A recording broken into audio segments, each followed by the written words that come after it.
თევზები არ არსებობენ და კიდევ ერთი მტკიცებულება იმისა, რომ ჩვენ მატრიცაში ვცხოვრობთ, არის თევზები.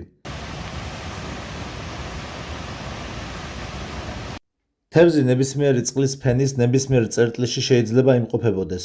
ზევით, ქვევით, შუა ნაწილში და სადაც გაგიხარდებათ იქ. ამასთან ერთად შეიძლება უძრავადაც კი იყოს. ის არც იძირება და არც ტივტივებს. თევზებს ძვლები და ქერცლი არაფრისგან წარმოექმნებათ. იგი არაფერს ისეც არ აჭამს, რომ ძვალი ან ქერცლი წარმოიქმნას მის სხეულზე. საჭმლის მომნელებელი სისტემა საერთოდ გაუგებარია, რას წარმოადგენს. თევზი წყალში იმყოფება. პირს აღებს და წყალი მუდმივ რეჟიმში უნდა იღვრებოდეს მის ორგანიზმში და საერთოდ გაუგებარია, როგორ ახერხებს ის საჭმლის გადაყლაპვას. საკვები წყალთან ერთად მუცელში ჩავა და კუჭს ამოავსებს. ბოლოს, როცა ვითევზავე, ეს ჩვენი ქართული თევზის სახეობა მდევარა ღორჯო, რომელიც ჩვენი მდინარეების ფსკერზე ბინადრობს, მისი მცირე წარმომადგენელი დავიჭირე და როცა პირი გავაღებინე, პირი ზღვრუსრულიად მდინარის ქვიშით ჰქონდა სავსე. ამიტომაც საინტერესოა თუ რა ფორმით უნდა დაიშალოს საკვები მის კუჭში და როგორ უნდა მოხდეს საკვების გადამუშავება, როცა ის წყალთან ერთად მუდმივად კუჭში იმყოფება. მისი თვალები წყალზე სქელია და მუდმივად გახელილ მდგომარეობაშია და ამის გამო არანაირი გაღიზიანება არ ემართება. ეს კი იმაზე მეტყველებს, რომ თევზის გახელილი თვალები ხელოვნურია. თევზების გამრავლების სისტემა სრულიად გაუგებარია. თუ რა ფორმით ახდენენ ისინი ერთმანეთის განაყოფიერებას. არსებობს ორი სქესი, მაგრამ არანაირი ორგანო იმისთვის, რომ მათ განაყოფიერება შეძლონ, მათ არ გააჩნიათ. როგორ მიდიან ქვირითობისკენ გაუგებარია. წყლის სისქეში ნავიგაცია შეუძლებელია. ნებისმიერი ბიოლოგიური საშუალებით ორიენტირების სისტემის ფუნქციონირება ყოვლად შეუძლებელია. ბიოლოგია ამტკიცებს, რომ თევზებს ლაყუჩები გააჩნიათ, მაგრამ წყალში ჰაერი არ იმყოფება და რისთვის არის საჭირო ლაყუჩები? პრინციპში, როცა ის რაღაცას ბერავს, ეს ყველაფერი დეკორაციას და იმიტაციას წარმოადგენს. იმიტომ, რომ წყლიდან ჰაერის ამოღება შეუძლებელია.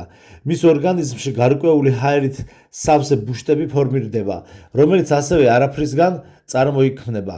გამოდის, რომ თევზის შიგნით ჰაერი არაფრისგან წარმოიქმნება.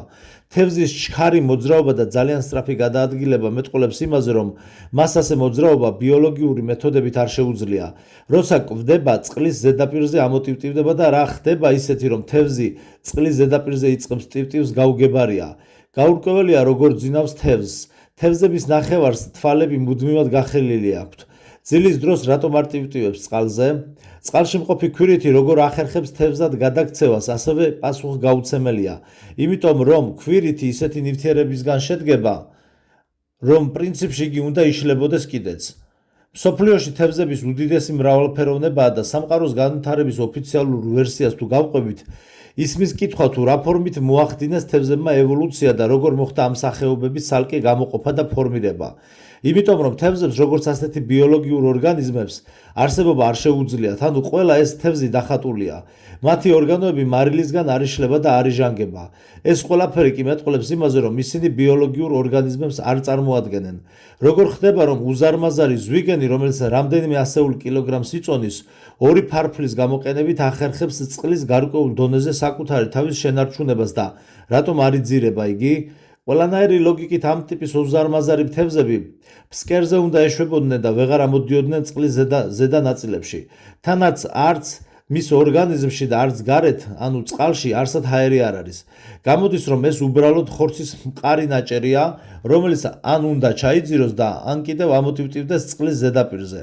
აი ეს ზვიგენის არც თუ დიდი სუსტი ფარფლები ძალიან სუსტი საშუალებაა იმისთვის, რომ მან წყალში დონის შენარჩუნება და ამ ტიპის მანევრირება განახორციელოს, რომელსაც ჩვენ ვიდეოებში ან კიდევ რეალურ ცხოვრებაში ზღვაში ჩაყვინთვის დროს ვხედავთ. განსაკუთრებით კი ვეშაპს ეხება ეს ყველაფერი. სიცივეში თევზი არ იყინება და გაუგებარია მის ორგანიზმში სისხლი როგორ ცირკულირებს. თევზის ხორცში არანაირი სისხლძარღვები არ შეიმჩნევა. როცა თევზი გავჭერით ან კიდევ უბრალოდ დავაზიანეთ, ამ დროს მატრიცამ სისხლის მცირე რაოდენობის წამოსვლა დააფიქსირა.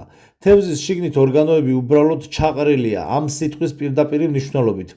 იმისთვის, რომ რაღაც მინიშნებები არსებობდეს თევზის რეალურობის შესახებ.